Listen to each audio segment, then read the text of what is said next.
Magandang araw mga kaibigan. Bigyan natin ng reaction opinion ngayon itong post ng News 5 53 minutes ago.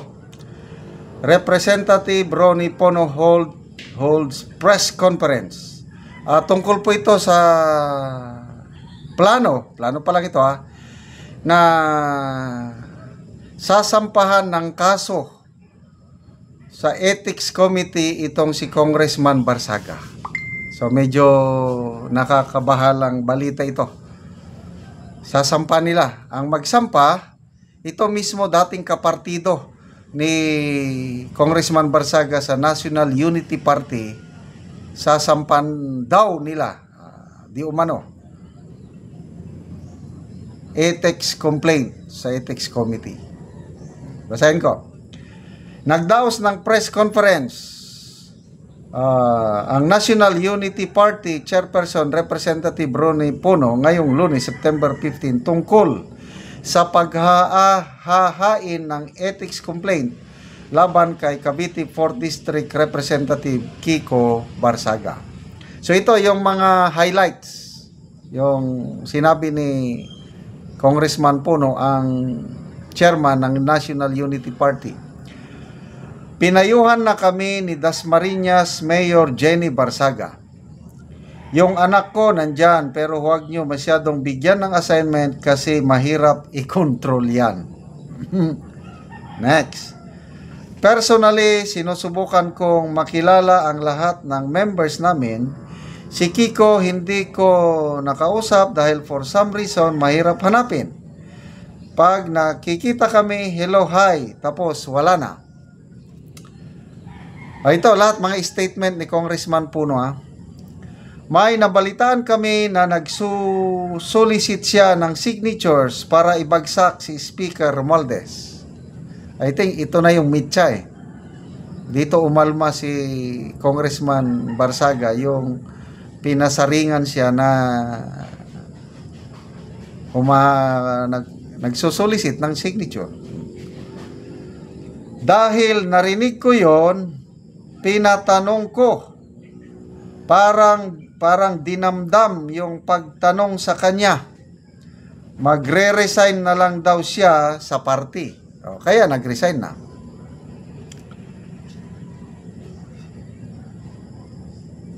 Okay, Puno, sa pag-usap nila ni Barsaga, nag-usap pala minsan. Okay, sabi ni Congressman Puno, your father was one of the real founders of this party. You might want to reconsider yung pag-resign siguro ito. Kasi nag-resign na. Baka huwag muna. Kasi sayang. Your father, late Congressman P.D. Barsaga, isa sa founder ng partidong ito. Please reconsider. Huwag kang mag-resign. Ganon. And then, Puno, he was accusing him of starting a negative campaign against the speaker. Never ko nasabi, never naming napag-uusapan at hindi niya nabanggit noong nag-usap kami. Okay. Sa akin, parang nasisingil kami sa NUP na bakit kami nagdala ng member na ganoon ang sasabihin sa Kongreso at buong gobyerno. Puno to Barsaga, sabi niya, he's not well. Hindi daw ano yung he's not well?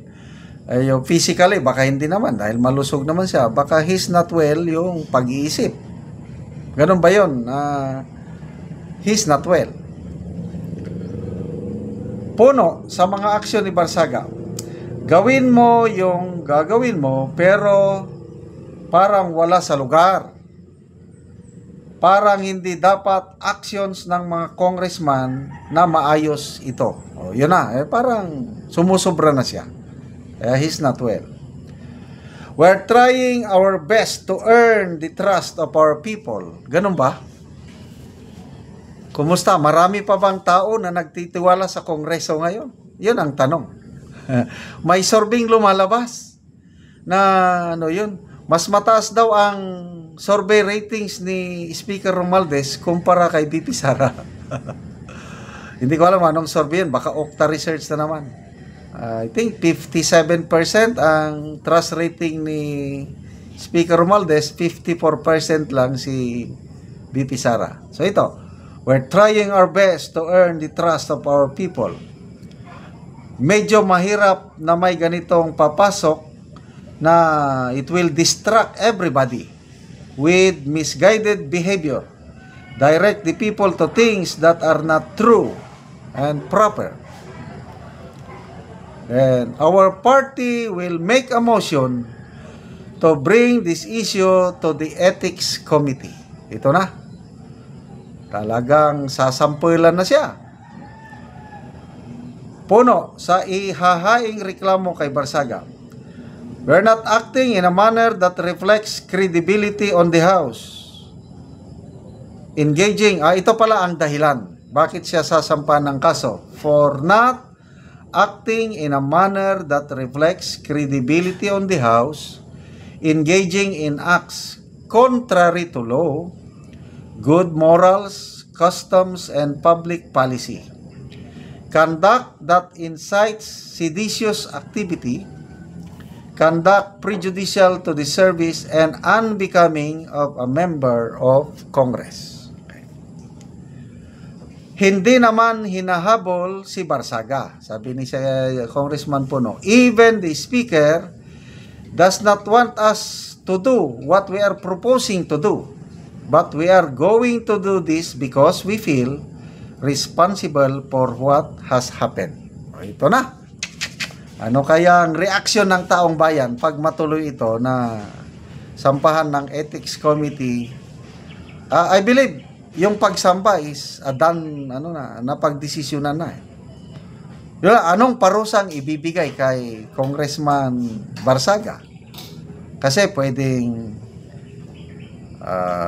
don't know kung may reprimand, ang alam ko may suspension at may expulsion. Ano kaya ang reaksyon ng taong bayan kapag i-expel nila itong kongresistang ito? Magbasa lang ako sa mga comments ha. Oh, sumagot si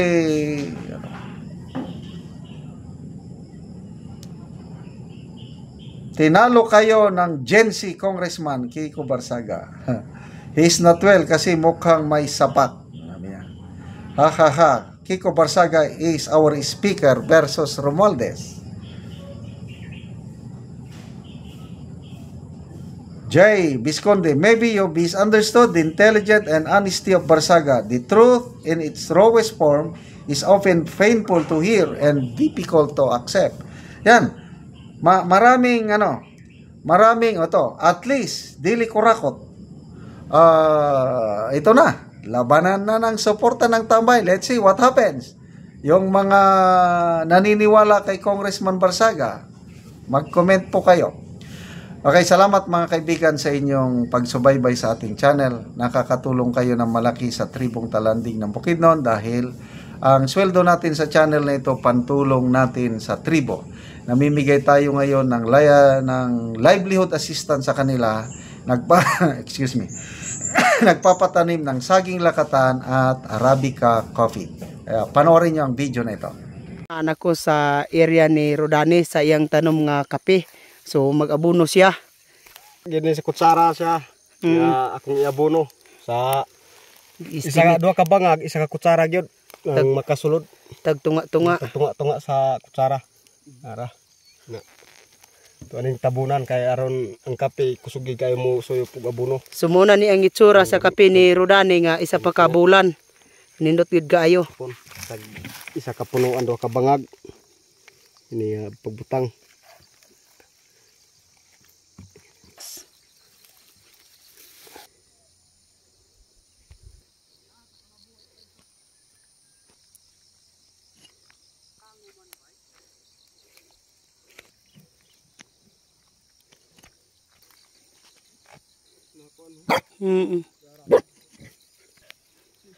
O karon human sa pag-abono ni Rodani, naga-spray na pod siya.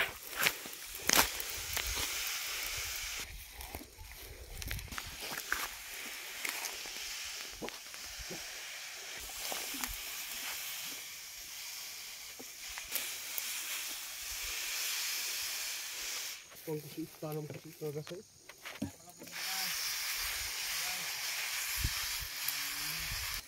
So salamat kayo sa Ginoo nga nasuportaran mi aning pagtanom aning kape nga mawas mi sa kalisod kay ang among anak makapaeskwela namo ug makarbis mi aning among kape. Salamat kayo sa Ginoo sa iyang pagtabang ug sa nagtabang pud sa aning mga YouTube nga makatabang sa mga pagtanom og kape. Salamat kayo sa Ginoo. Okay, salamat kaayo.